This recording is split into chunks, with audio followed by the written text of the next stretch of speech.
Hello everyone and welcome back to my shop. In this video we're going to do a full shop overview, so grab a coffee, this might be a long one. I record all my videos on actually I used to record them on a Sony NEX camera, NEX5. That goes back onto my telescope as well. I do astrophotography sometimes because it's interesting. But recently my telescope tipped over and just obliterated my camera. So I had to replace it. So I replaced it with a used Sony A5000. Which is what this camera is. I shoot most of my videos in 1080 60 frames. Haven't made the jump to 4K yet because editing 4K is a bear. So I stick with 1080. Anyways, shooting with that camera. The lens is a 12mm Rokinon, which is a manual focus lens. That's why you always see me fiddling with it, and that's why sometimes my focus is not perfect because I have the camera, I focus peaking and everything. Anyways, nerds are like that. But the audio gets recorded with a Zoom H1. Sony's don't have direct input audio, so I use a Rode video mic. It's a shotgun mic, and that pipes into a Zoom, and then I just sync them in post. Yeah, that's what I record these with. So my shop is kind of divided into, I mean, it's a very small shop, but it's divided into my computer and my 3D printing area where I do all my design work, and then the rest of my shop, which looks kind of out of focus like this.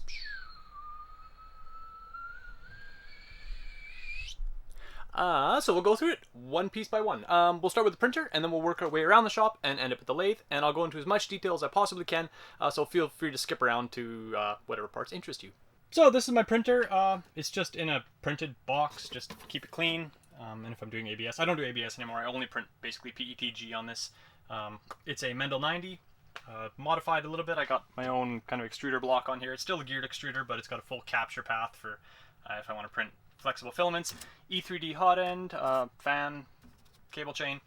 Like I said, it does what I need it to do. I don't print enough things to justify buying a new printer, so it just basically prints little storage containers for end mills, sometimes parts to help me with pen production, fixturing, sometimes just to 3D print a model to see what's up. Yeah, I don't know. 3D printing is awesome. I've been involved in it for a long time. This is probably my 9th 3D printer I built, and it does whatever I need it to do, so I have no need to upgrade it. That's that. I would say if you're going to get into 3D printing nowadays, build one if you want to. Nowadays, just buy one. They're so inexpensive. I mean, back when I was building printers, the first printer I bought was a MakerBot. I spent like $1,500 or $2,000 on it or something like that, and now you can get it for like $300, and they print decently well, which is the scary part. So DIY route probably not the way anymore, but it was a fun project, and I actually learned a lot about 3D printing. So yeah, that's that. This is my basically my CAD workstation. I just put my monitor on a stand to get it up off my table at a more convenient height. I like a proper mechanical keyboard, so that's what I have here. This is just a HyperX with a mouse off Amazon. I just wanted so I could put some macros onto it for CAD programming and whatnot. 3D Connection Space Mouse, which is a mandatory if you are at all doing any kind of CAD. Get a Space Mouse. It'll take you like a week to learn, and then you'll wonder how you ever went through life without it. I'm constantly always trying to grab for my Space Mouse on every program now because it's so convenient. Nothing fancy. This is Asus laptop, just some gaming laptop. It just had a decent graphics processor back in the day. It's pretty old now, probably like 2-3 years old.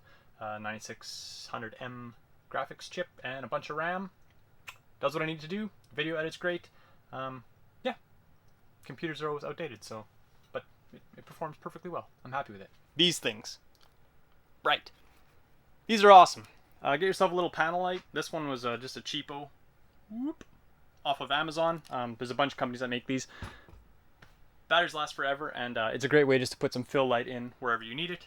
This all looks like garbage, but at least it's lit. So this is behind my workstation. This is just all my filming gear, all my whatever kind of drills, soldering stuff that I basically need access to fairly quickly. It's kind of always in flux, but this shelf kind of stays the same because this is just filming stuff that I use. And up top right now is just kind of storage for stuff that I like to look at frequently. My pens, a couple little weird engine things, some turnings. Those jars have, you can't see them very well, but the flasks have just broken parts in them because I like to keep track of all the crap I break while I'm learning. Yeah, nothing too fancy there. Keep moving on. Here we have my glass blasting cabinet. Not much to say about it. I fill it up with glass bead. I use it mainly for cleaning. I don't use it much frequently. It's kind of nice for minor deburring on parts, but for the most part, it holds onto my apron and my glasses, and I put a lot of crap on top when I'm working. that's that. Just on a weird stand, which holds more parts that I use on the mill. Moving on. So this is my converted mill. It's basically kind of a copy of a Geo 704. What I did realize when I did some upgrades on this recently is my table is actually a little bit smaller than a Geo 704, but otherwise the casting is almost identical. This is a Craftex CX601, I believe it says on the side. CX600, I thought it was different than the stand, but it's a Craftex 600, which is similar to kind of like probably a little lesser build quality than the Precision Matthews. They all come out of, I'm sure they come out of the same foundry, just with different levels of quality assurance along the way. I was able to get this locally, it's the only reason I got this one, and I like the color, gray, better than green. Other than that, all the parts are identical. For the last 2-3 years, I've done all my machining on this one. I don't know how long I've had this mill now. A longish time. I've done all the machining on it with the stock screws. I actually CNC'd it with the stock screws, and just recently I upgraded everything to ball screws. So now it has ball screws in the, well, obviously all the axes, and I also used my Z plate. This was the old Z plate that went on the back of the mill here to move the column up and down. Oddly enough, it just kind of fit over my 5th axis here, or 4th axis, and I machined some extra, actually we'll talk about that.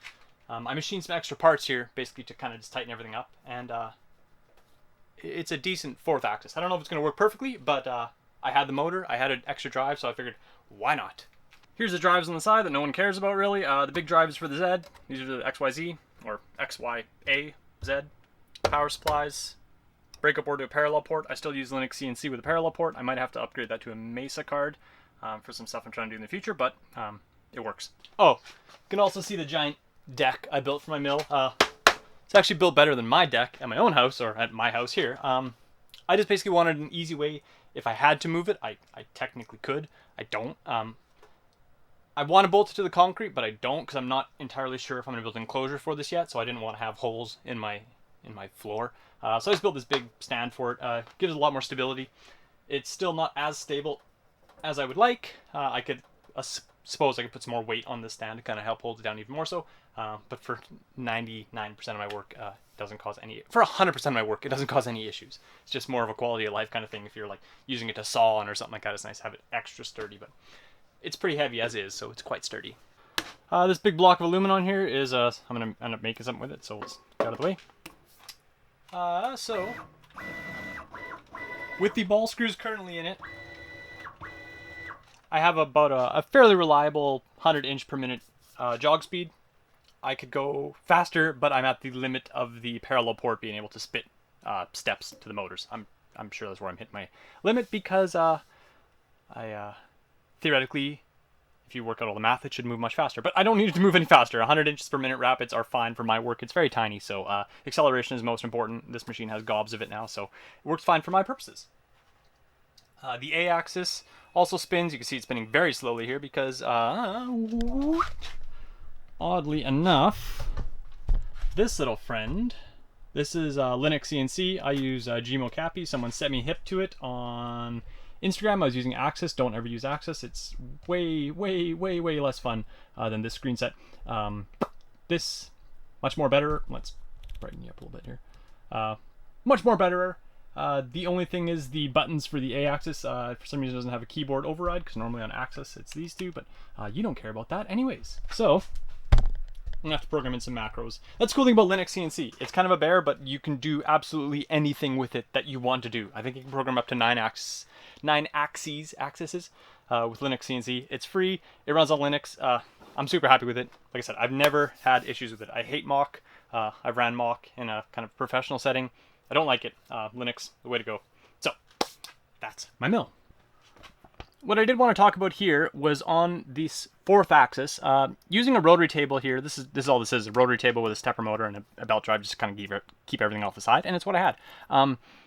These are not the best way to do a 4th axis, because as this, there's slop in the whole mechanism. So what I did is, before I had all this put together, I replaced the washer under here, if you want to call it a washer, with a bronze bushing, and that applies a little bit of preload to the worm screw, or to the worm gear inside here, and without binding the worm gear too hard into the mating gear, or else you just wear stuff out and then you start getting slop. So there is a bit of slop in this. Obviously the best way to do this is with a harmonic drive, but until I find a decently priced harmonic drive, I'll stick with this.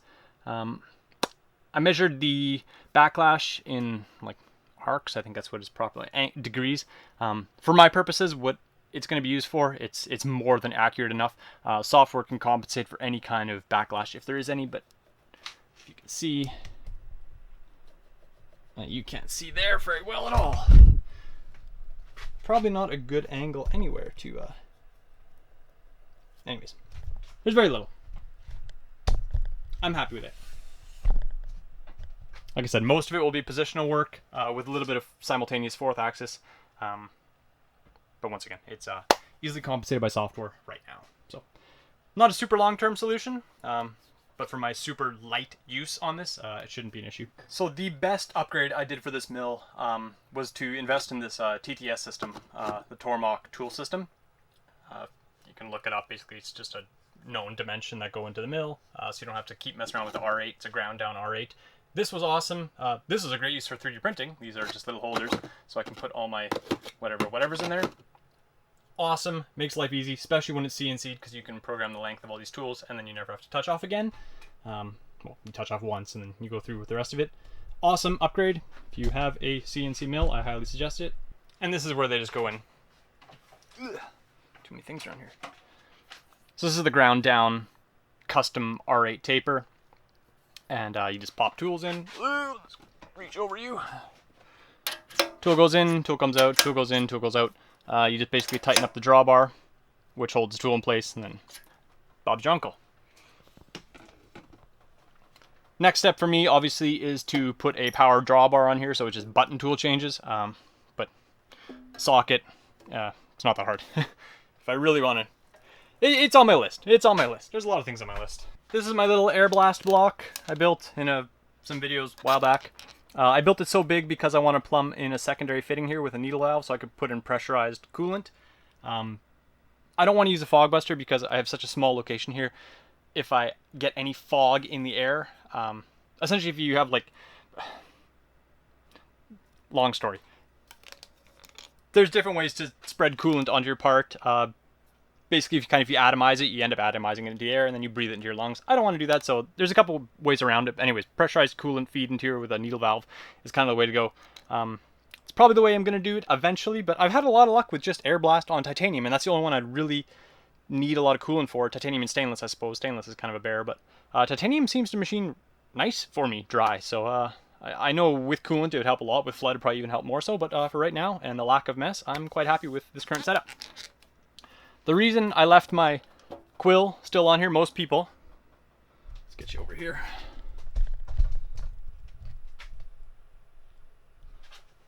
Most people that do CNC conversions get rid of the quill because there's really no need for it when it's CNC controlled. But I still occasionally like to use this as kind of a quick drill press. So I'll put my part in here and just having it, especially for power tapping, it's a lot easier just to power tap with a head that can float. So that's the reason I left it in here. I don't hog big heavy cuts in steel, so the stock locking mechanism for here has been just fine for me. Some people replace these. Likewise, some people put 3-bolt mods onto the head. Not something that I've had an issue with so far, so I haven't done it. My vise here is nothing, just a import vise. I have some soft jaws in here that I've been working on. I actually have to remill them now because I put the ball screws in here. I want to relocate everything properly since it's so much more accurate now.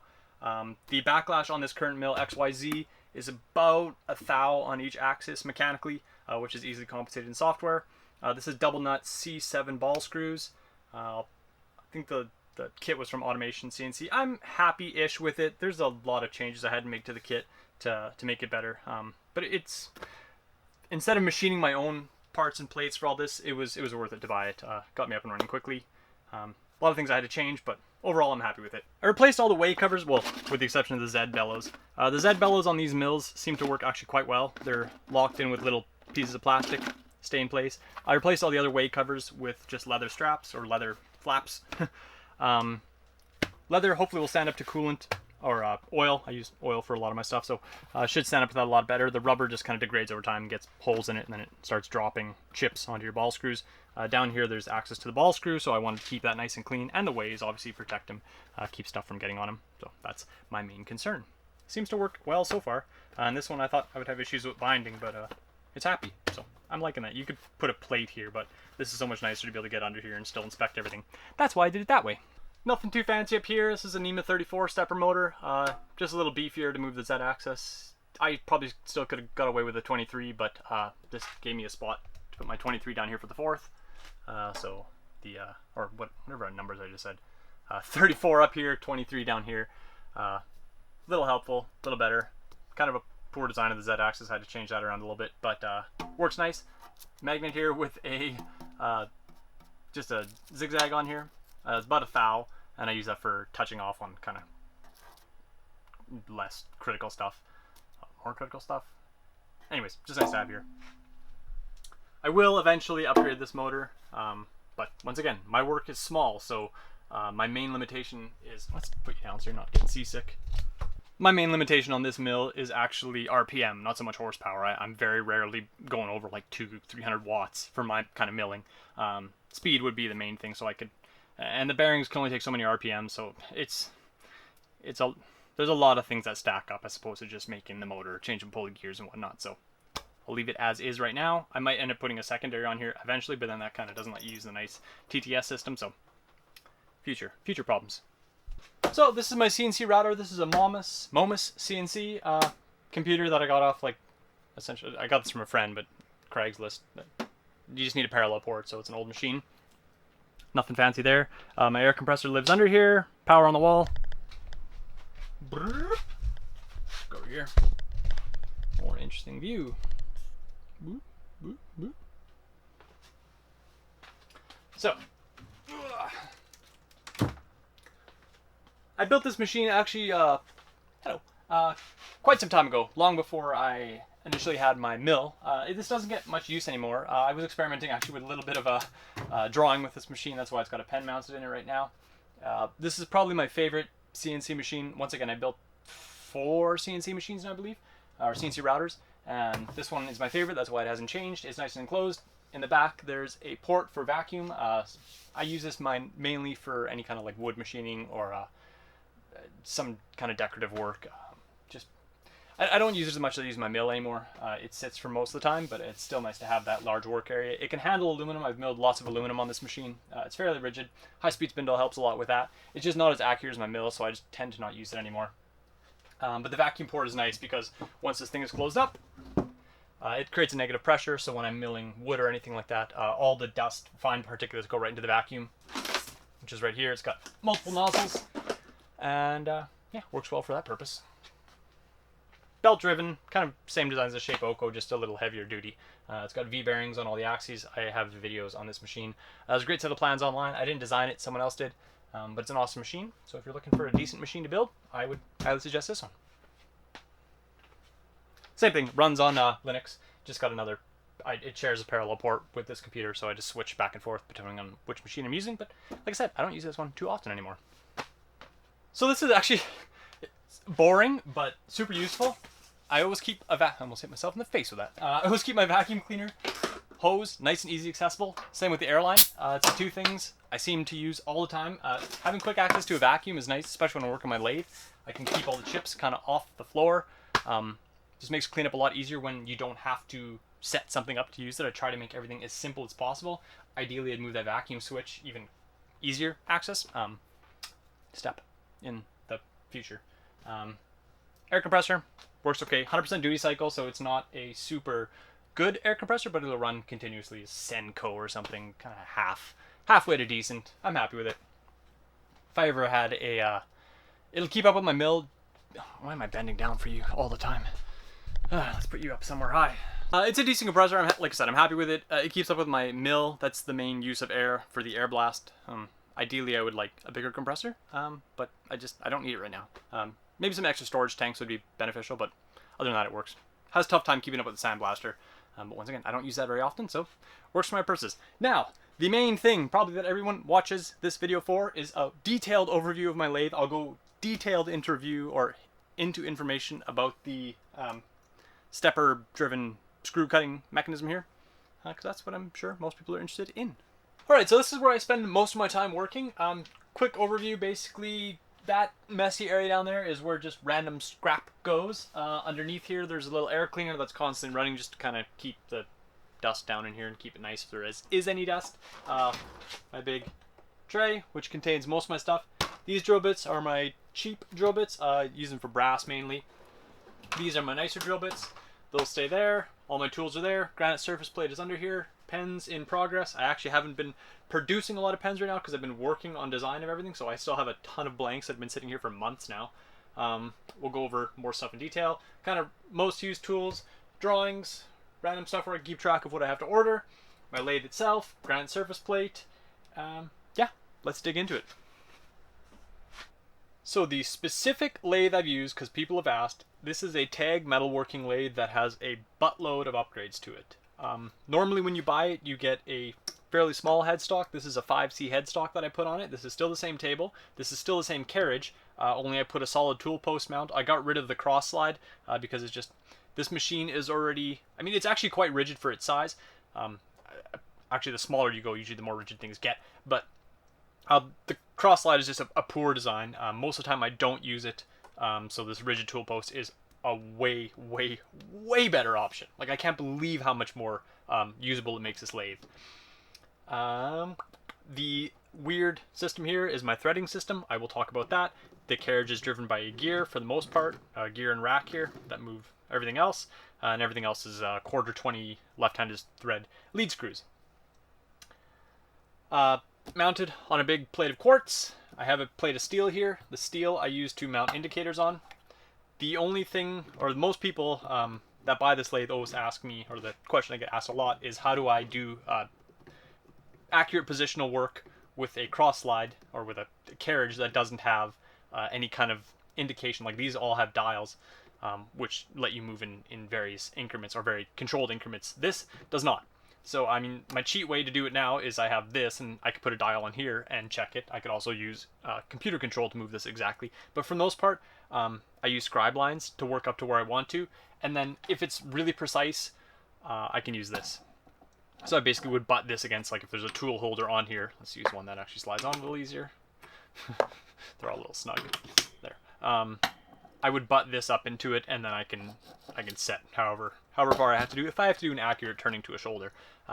More often than not, I actually do a lot of mill turning to get my dimensions roughly set, and then I just use this for truing up on axis work. This is going to change recently because now with my mill being upgraded, it's a lot more accurate with less backlash, so it's going to do a lot more mill turning. I debated CNCing this, but for right now I'm going to use my what is essentially a CNC lathe, just in a different format. So the mill is going to be used for a lot more turning work, but this is an awesome little lathe. I'm very happy with it, and I'll continue to upgrade it because I quite like it.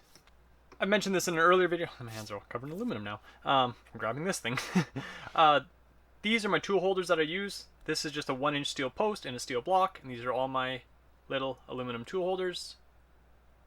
These I just mill on my CNC mill and set them for whatever I want. These are, most of my tooling is 1/4 inch. A lot of it is just high-speed steel, and then there's some insert tooling for what I have inserts for. Yeah, just slips on, tightens up with a little grub screw. There's little brass washers everywhere and height setters to keep everything on line. And yeah, not too much about that. This is a very simple way to make a quick change tool post. If you're scared of dovetails or whatnot, it's a really easy method to do as well. It's actually replaced. No, I'm gonna unlatch that now. It's replaced my quick change tool post holder because it's just so much more rigid. And it's way easier to build tool holders for, so that's why I have a bunch of these tool holders now. You hear that dragging noise every time I'm like changing the shot? I have this table that's just like a IKEA kitchen table on wheels that I put this top on that I can replace. That's just an MDF top. Normally when I'm shooting video, my camera sits on it to kind of give me better angles and different positions.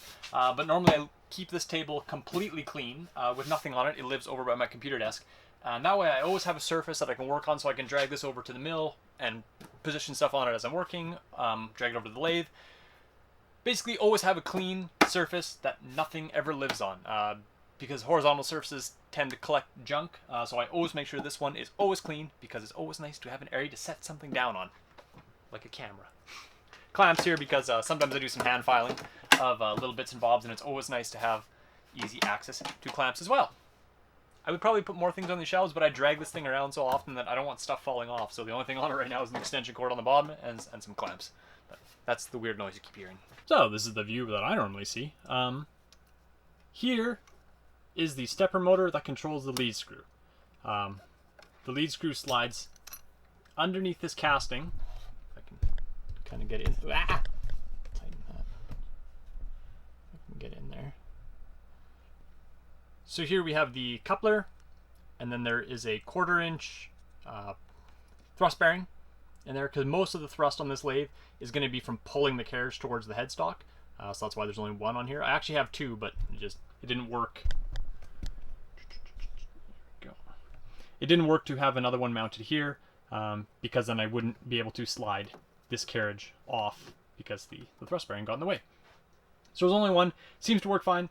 The measured backlash of the carriage is 1/1000th of an inch with 0 software compensation. So basically, if I'm doing any threading, I just make sure I come through, and then when I come back out, as long as I'm 1/1000th further when I come back in, it's never presented an issue manually running it. I've debated actually turning this thing into a CNC as well, because I only have to technically CNC this axis, and then it's a CNC lathe. I already have spindle monitoring because the encoder's already mounted, so it might be something that happens sooner than later. My relatively ghetto way to advance the carriage, you can see there's 2 Sharpie dots there, and that lets me advance. For every rotation, it's the same as every other lead screw on this machine, so that's 50/1000ths of an inch for every rotation. So if I do 2, that's 100, and there's 100,000 spacing between the grips on my pens. So that lets me do segmented cutting without having to have a dial indicator mounted on it.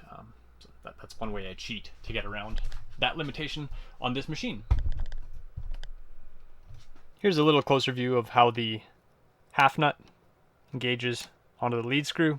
It's just a piece of brass that I drilled and tapped with a left-handed 1/4 inch thread, and then I cut it in half and then did some minor milling to get it to fit into this relatively tiny channel. Missed the dovetail, missed the bottom thing. This basically just piece of brass protects the gear track and also goes behind the lead screw. So when I push against it with this, it's pushing against brass, which is fairly lubricating metal, and it's not going to wear the screw at all. So that's how that works. And then a little knurled screw just bites. This is a carbide shaft in here, just so it'll never, the brass will never ever make a nick on it, and it always slides nice and smooth. So that's that. I know I have a video obviously of this mechanism, but this is just a nice close, clean view. Now the wires mysteriously go back behind this corner, as I've shown in the past. There's a driver, my Arduino, power supply, and a 5-volt supply all behind this wall here. The code for this is not perfect by any means, but it seems to work. So I will have the code posted. There's a section on my website. It'll be linked in the video below. You can click on it, take a peek at it. The only coding let's look at my face instead of just looking at nothing. The only code that I actually went to school for and learned and did properly was assembly. No one codes in assembly anymore because it's not needed these days. So my Arduino coding is basically copy paste and then a little bit of custom coding. I by no means claim to be a good programmer when it comes to Arduino style code, but I can copy and paste really well, and that gets me through most of it. So the code is a little hacky, and honestly there is a problem right now. I'm using a float variable to basically control the position of the encoder as it counts the shaft revolutions. And that determines how fast the stepper, or the position of the stepper motor. I believe there's an overrun on one variable right now, because if I do fine feed, the lathe can do threading, and it can also do just feeding. So if I wanted to, let's say, move nice and slowly across a whole bar to turn the outside of a bar down, like a 10-inch bar, after about 6 inches of that nice smooth turning, I believe the variable overruns back to 0, and then the machine wants to rewind back to where it was. So the stepper automatically rapids back to its start position. So it'll just be cutting along nicely, and then just and go way back to where it was, and then carry on. Something I got to tweak with, but it happens so infrequently for my use of it. I didn't encounter it until a couple weeks ago, and then realized it was an issue, and just haven't fixed it since. But the code will be below. Look at it, use it at your own risk.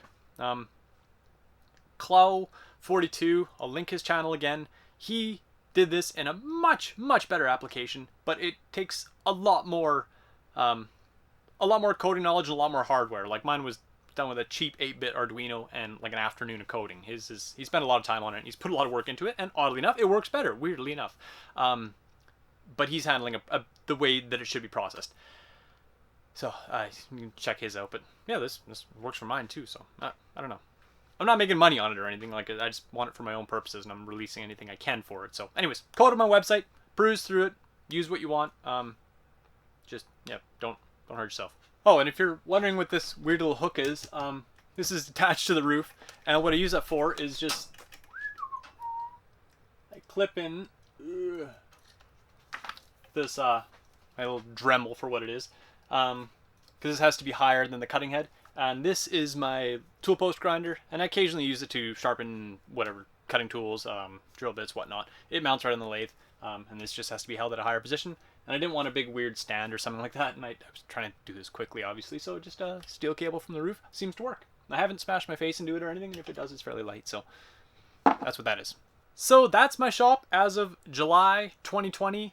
Things are going to change, but this is how it's worked up until now. Like I said, even with my mill, you can do a lot with not having fancy upgrades. Like, you can do like a milling machine like Sieg X2 or whatever with stock screws, throw some steppers on it, you can get a decent mill. It's amazing how you can work around that stuff without having to have perfect equipment. So now, anyways, that's getting better. The only reason I upgraded that is because my work now requires it. That's kind of what I try to do with anything in my shop. I work with it until I hit the limit of it, and then if that needs upgrading or changing, that's when I go about and do it. So I hope you enjoyed that video. I very much enjoyed talking about it. I love geeking out on all this stuff. If there's further information you want me to elaborate on anything, just post it in the comments below. I try to stay ahead of the comments, and if not, usually intelligent people are also reading the comments, and they can help you out too. Thank you so much for watching. As always, I'll see you guys next time. Take care. Bye.